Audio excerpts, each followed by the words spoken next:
Well, if you look at what Portland City Council is proposing, this is the actual chemical that they'll be trucking in from Florida to add to our water, supposedly to help our teeth.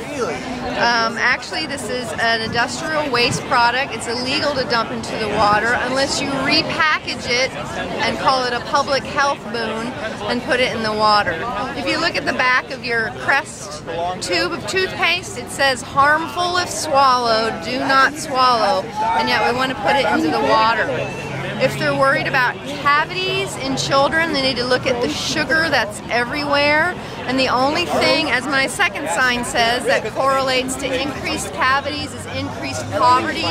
We know that 1 out of 5 kids in Oregon is hungry, so maybe we should spend that $5+ million to get those children some nourishment and education instead of forcing this prescription-only drug into our water. It's a known toxin to fish.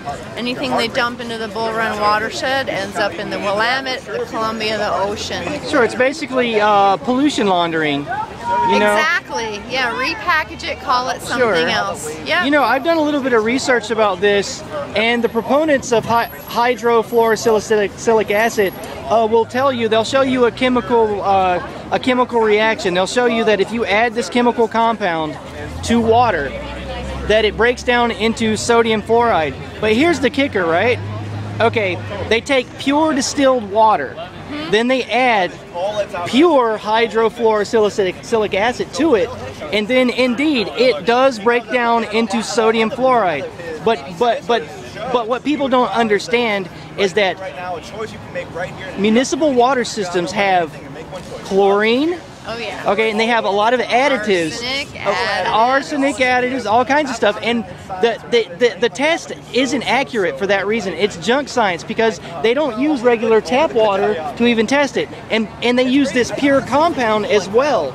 This compound is actually taken from the ammonium fertilizer industry that's already been used, and it's already laced with like lead, cadmium, arsenic. So yes, she'll tell you more. So yeah, so it is complete and utter junk science. What they're calling it fluoride. People need to Google this compound, Google its relationship between itself and the ammonium fertilizer industry, and they can understand that we're being poisoned, we're being lied to.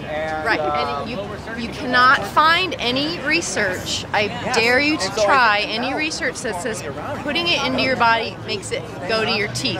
There isn't any. There isn't any. Right. It doesn't exist. You can put it on topically. There's a little bit of research from 1945 out of Fermilab, the same lab that came up with the atomic bomb. Right. That's the only study that says maybe on your teeth. Sure. Nothing puts it into your body. It's been banned in all of Europe, all of Japan, China. We're going backwards. Keep it out of the water. Well, thank you so much for being here. Yeah, thank you. Thank you.